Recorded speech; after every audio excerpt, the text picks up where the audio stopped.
डिसेंबर 2021 रोजी चैत्यभूमी डॉक्टर बाबासाहेब आंबेडकर यांच्या 65व्या महापरिनिर्वाण दिनाच्या निमित्ताने किंवा पार्श्वभूमीवर अभिवादन करण्यासाठी येणाऱ्या आणण्याकरिता जे काही आता वातावरण चालू आहे सध्या, मग त्याच्यामध्ये कोविड-19 कोरोना असेल, ओमायक्रॉनचा प्रादुर्भाव असेल, त्याप्रमाणे आता येणारा हा पाऊस आपण बघतोय कालपासून किती वेगळ्या पद्धतीने पाऊस पडतोय आणि ह्या अशा अवेळी येणाऱ्या पावसाचा वातावरणावर एक वेगळा परिणाम पण होतो. हे सगळं लक्षात घेता काल आपण मीटिंग घेतली. त्याच्याबरोबर सगळ्या बाबासाहेबांच्या अनुयायी असलेल्या संस्थांचे प्रतिनिधी होते. जे प्रतिनिधी बरेचसे कालच्या राज्य सरकारचं उपमहापौर सन्माननीय अजितदादा पवार, उपमुख्यमंत्री सन्माननीय अजित पवार साहेबांनी मीटिंग घेतली, तेव्हा हे लोक पण तिथे उपस्थित होते. आणि त्यामध्ये तो GR जो ज्याला आपण परिपत्रक म्हणतोय तो निघाला आणि त्या GR ची तर आपल्याला सर्वांना त्याचं नियमाचं पालन तर करायचंच आहे, पण त्याचबरोबर महानगरपालिका नेहमीच वर्षाला वेगवेगळं करत असते, त्याच्यामध्ये चांगल्या गोष्टी करत असते. पण कोविड-19 कोरोनाचा प्रादुर्भाव झाल्यानंतर मात्र पहिला 2020 हे तर अगदीच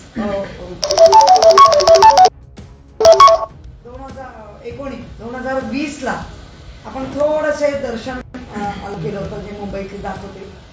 आता 2021 ला तर दर्शन सर्वांना दिलं जाणार आहे. त्या ठिकाणी दर्शन करत असताना काही रांगा लागण्याची म्हणजे रांगा लागेलच, ज्या लाईन लागतील त्याच्यामध्ये त्यांना नीट पाणी मिळेल की नाही, तो पाणी दिलं जाईल. त्याच्यामध्ये टॉयलेटची व्यवस्था काही मीटरवर केलेली आहे. त्याप्रमाणे ऊन पाऊस वारा म्हणतो त्याला ही शेड बनवलेली आहे. जे चैत्यभूमीवर वातावरण असतं, मग फुलांचं अभिवादन, थोडंसं सुरांचं अभिवादन, हे सगळं तिथे नेहमीप्रमाणे असणारच. वेळेनुसार प्रत्येकाला म्हणजे जसे मुख्यमंत्री सन्माननीय उपमुख्यमंत्री महापौर अशा लोकांच्या एका टायमिंग मध्ये दर्शन झाल्यानंतर सगळ्यांना दर्शन दिलं जाईल. कोविड-19 कोरोना आणि आता आलेला ओमायक्रॉन याचं आपल्याला भान ठेवूनच काम करावं लागेल. आणि मला वाटतं आज त्यांचे दोन्ही संघटनांचे जे हजर आहेत ते आज आपल्याबरोबर बसले. सगळ्यांना माहिती होतं आपण घेतोय. स्वतः आमचे दस्तूरखुद्द स्टँडिंग चेअरमन यशवंत जाधव हे तर नेहमीच अभिमानाने मी भीमपुत्र आहे करून काम करतायत. त्यांनी नेहमीच निधी आणि त्यांच्या सांगण्यानुसार महानगरपालिकेमध्ये पण म्हणजे महापौर मी आणि ते मिळून आम्ही ते करतोय. कालच्या 2-2.5 तासाच्या मीटिंगमध्ये सगळ्यांच्या अनुमतीने एक गोष्ट मात्र प्रामुख्याने पक्की ठरवली की त्यांना जेव्हा रांगेत 5 ते 6 तास असतो त्यावेळेला पोट भरेल एवढं सुका अन्न ते आपण देणार आहोत. जेवढे अनुयायी येतील त्यांना सगळ्यांना पोहोचेल. त्यानंतर ह्याच मीटिंगमध्ये अनेकांचा सूर असाही होता की जवळचे मुंबईतल्या लोकांनी थोडंसं ऑनलाईन दर्शन घ्यावं, कारण त्यांना कधीही घेता येतं. चैत्यभूमीवर त्यांना कधीही जाता येतं. बाहेरूनच कोण येणार असतील तर त्याला प्राधान्य द्यावं की त्यांचा वेळ वाचेल, त्यांचा उभं राहण्याचा त्रास वाचेल आणि ते दर्शन घेतील. त्यामुळे त्यालाही सगळ्यांनी एकमत दिलंय. निश्चितच जे अनुयायी येतील त्या सगळ्यांची खबरदारी किंवा त्यांची उठबस ज्याला आपण म्हणतो ना आदरातिथ्य हे आले आहेत. आपण अभिवादन करणार आहोत बाबासाहेबांना. ते वातावरण फार गंभीर असतं आणि त्या गंभीर वातावरणामध्ये महानगरपालिका नेहमी सक्रिय राहून त्यांच्या त्या असलेल्या वातावरणामध्ये करत असते. त्याचप्रमाणे चैत्यभूमी वास्तूची त्यामध्ये असलेला अशोक स्तंभ व तोरणाची गेटची रंगरोटी साफसफाई ही ऑलरेडी आता चालू झालेली आहे. हे आधीच 15 दिवस चालू झालेले आहे.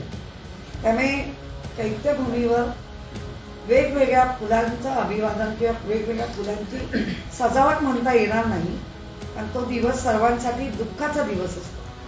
त्यामुळे ती फुलांची संपूर्ण आरज ही केली जाणार. त्या फुलांच्या माध्यमातून पण अभिवादन केलं जाणार.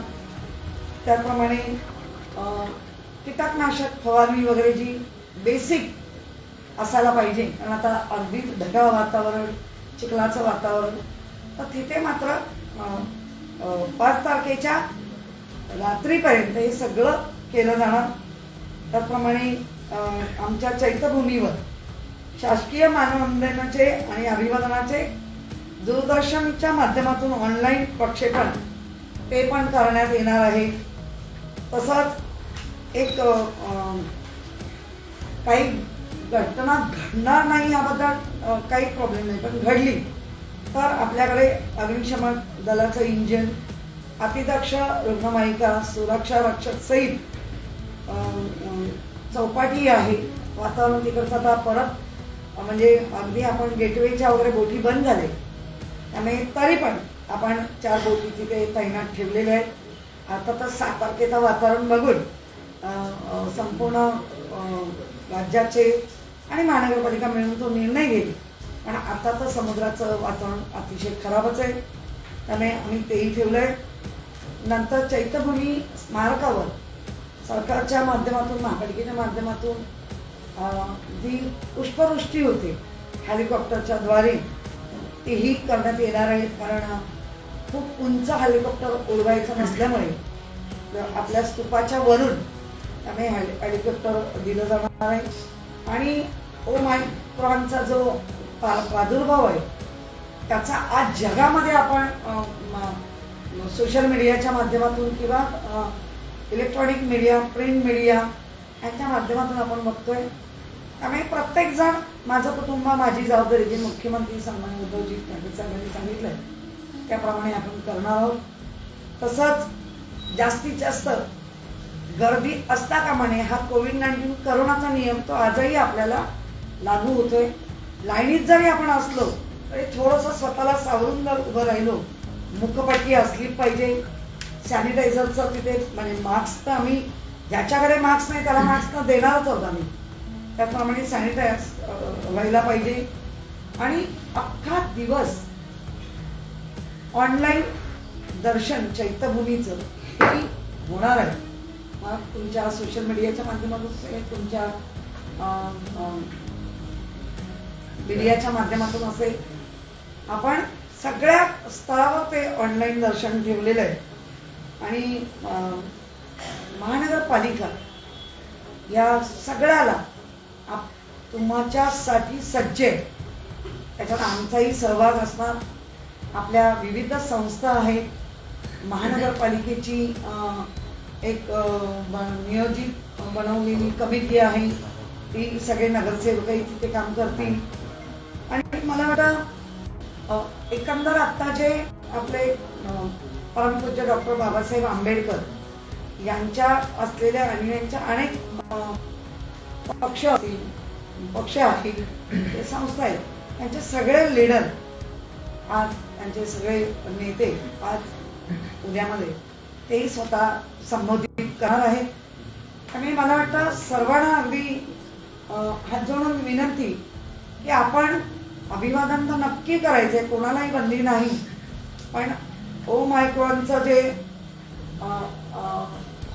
संकट आलंय त्या संकटाचा पण थोडा विचार करावा लागेल, कारण ते जागतिक स्तरावर आपल्याला दिसत आहे. त्यामुळे माझं कुटुंब माझी जबाबदारी या दायरेत राहून आपल्याला हा 65वा महापरिनिर्वाण दिन साजरा म्हणणार नाही, पण अभिवादनाचा दिन हा आपल्याला सर्वांनी मिळून करूया. कुठेही अनुचित प्रकार घडणार नाही याची सर्वांनी मिळून काळजी घेऊ. पोलीस तैनात असणार आहेत, त्याचप्रमाणे लेडी पोलीस नाही असणार आहे, पुरुष BSTची तैनात असणार आहे. रेल्वेचं पत्र ऑलरेडी गेलेली आहे, केंद्र सरकार आणि राज्य सरकारने ते केलेले आहे. त्यामुळे रेल्वेही त्या पद्धतीने केंद्राच्या आदेशाप्रमाणे तेही काम करतील. इथे आल्यानंतर त्यांच्यासाठी असणारी बेस्ट सेवा ही आपण ठेवलेली आहे. त्यामुळे कोणी असा काल परवा काही काढा गोष्टी आल्या विश्वास न ठेवता जे आपले या संघटनेमध्ये काम करणारी जी नेते मंडळी त्यांच्या ते स्वतः फेसबुक लाईव्ह करून ते स्वतः लोकांबरोबर बोलून तेही आज उद्या परवापर्यंत लोकांना संबोधित करतील. त्यामुळे आपण सर्वांनी मिळून कोविड-19 कोरोना आणि नवीन आलेलं ओमायचं संकट लक्षात घेता कसं करायचं हे प्रत्येकाने ठरवा. आणि तुम्ही आल्यानंतर तुमचं जे आलेल्या अन्वयांचं इथे असणारी जी सेवा आहे ती आम्ही सेवा द्यायला तयार आहोत, सेवा देत राहणार. त्यामुळे कुठेही गडबड होता कामा नाही याची काळजी जशी आम्ही घेऊ तसे आमचे लीडर लोक तेही घेणार आहे.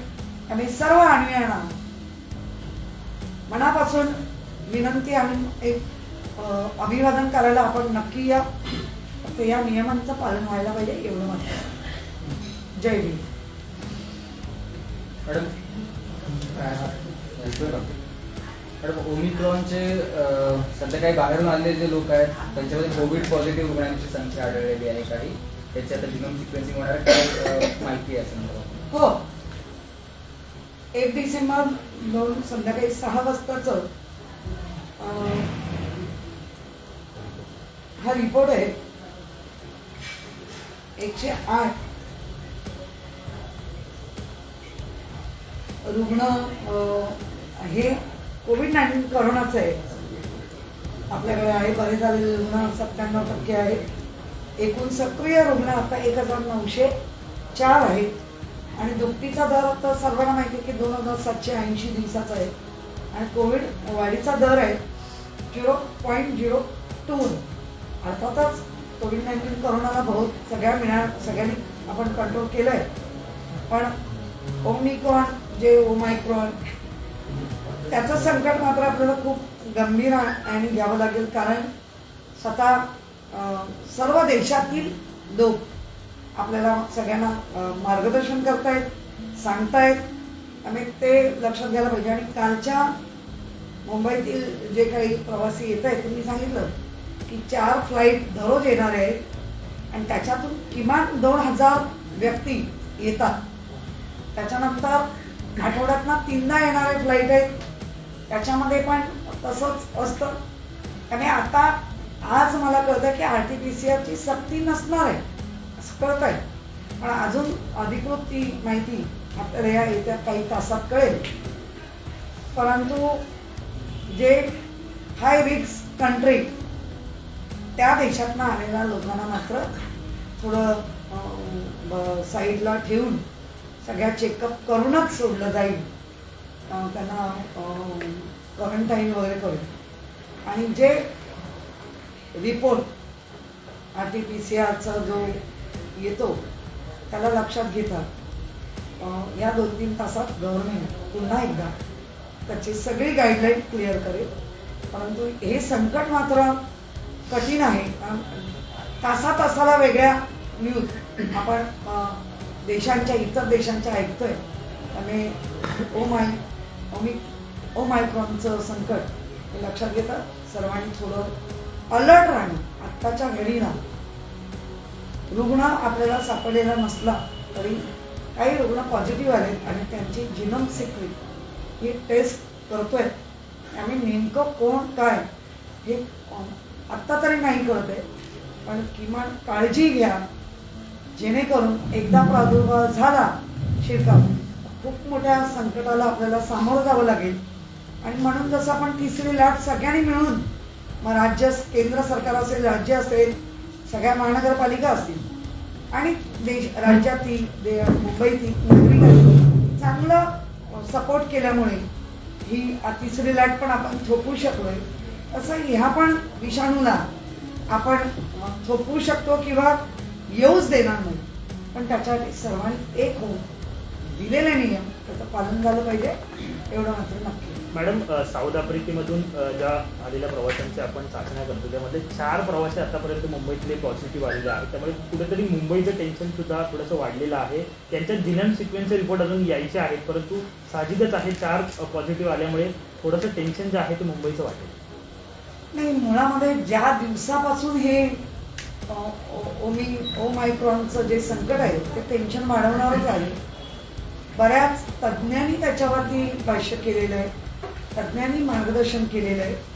त्यामुळे आपण ती गोष्ट लक्षात घेता जिनम ची टेस्ट जी आता येईल त्याच्यावर तर निश्चितच मग अजून कडक निर्बंध होऊ शकतात. पण जोपर्यंत येत नाही तर येऊ नये म्हणून तरी मुखपट्टी असणं, गर्दी टाळणं आणि जास्तीत जास्त हात सॅनिटायझर करत राहणं, हे 3 त्रिसूत्री कार्यक्रम ह्या गोष्टीला लांब ठेवू शकतो. एवढं मात्र नक्की तिसऱ्या लाटेला रोखल्यामुळे कळलंय. आपण त्या पद्धतीने सगळ्यांनी करूया. काही नायर रुग्णालयात ज्या 5 महिन्याच्या बालकाचा मृत्यू झाला त्या बाबतीत तुम्ही चौकशीचे आदेश दिला होता. कुठेतरी चौकशीचे आदेश देऊन कारवाई झटकण्याचा प्रयत्न, जबाबदारी झटकण्याचा प्रयत्न केला जातो असा एक आरोप होतोय. काय नेमकं आता कारवाई करणार आहात, काय त्याच्या बाबतीत पाऊल उचलणार आहात? कालच्या दिवसात सगळी माहिती घेतलेली आहे आणि आज स्वतः मी काल म्हटलं होतं पण परमपूज्य डॉक्टर बाबासाहेब आंबेडकरांच्या ज्या मीटिंग्स होत्या त्या खूप लांबपर्यंत चालल्या. अर्थातच ती खूपच गरज आहे कारण 6 तारीख अगदी तोंडावर आलेली आहे. सगळ्या संस्थांच्या लोकांचे विचार ऐकणं गरजेचं होतं म्हणून ती झाली. पण निर्णय तर नक्की घेतलाय. पण मला ते डॉक्टर 2 आणि त्या नर्स त्यांच्याकडनं स्वतःच्या तोंडून मला पण ऐकायचं आहे. त्यांची असलेली फाईल त्यांनी जी काय मेंटेन केली असेल ती मला बघायची आणि तत्काळ त्याच्यावर निर्णय घ्या हे मी ऑलरेडी प्रशासनाला सांगितलंय.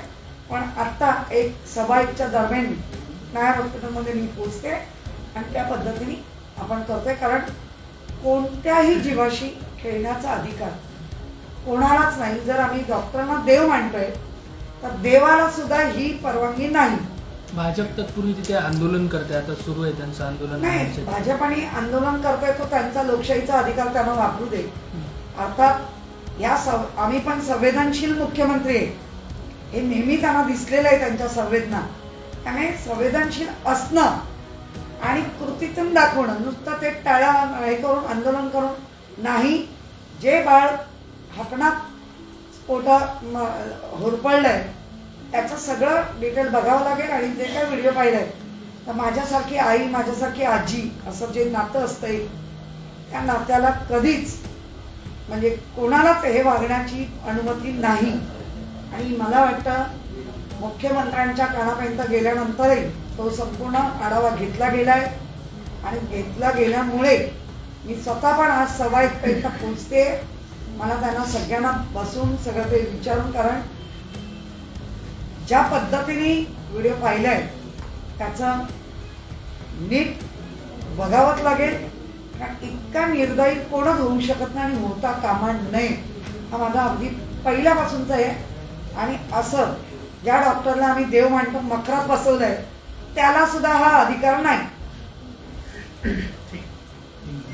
काही काल मनसेच्या काही नेत्यांनी वाढीव वीज बिलाबाबत आयुक्तांची भेट घेतली आणि राज ठाकरेंनी स्वतः पत्र दिलेलं आहे. त्या पत्रामध्ये त्याचा असा उल्लेख केला आहे की या बाबतीत जर निर्णय नाही घेतला आला तर आम्ही कोर्टात जाऊ असं त्यांनी केलंय. कशा पद्धतीने या पत्राकडे बघतो? मी तुम्हाला म्हणूनच सांगितलं की प्रत्येकाला तो अधिकार आहे लोकशाहीचा. या संविधानाने तो अधिकार दिलेला आहे.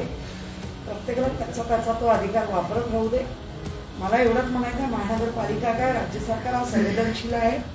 त्यामुळे प्रत्येक गोष्टीला संवेदना ठेवूनच काम करतोय आणि हे अनेकदा आपण आपल्या कृतीतून दाखवलंय. त्यामुळे कोण काय करतं म्हणण्यापेक्षा आता आम्हाला काय करायचंय किंवा काय निर्णय घ्यायचा आहे आम्ही घेतोय आणि घेत राहू.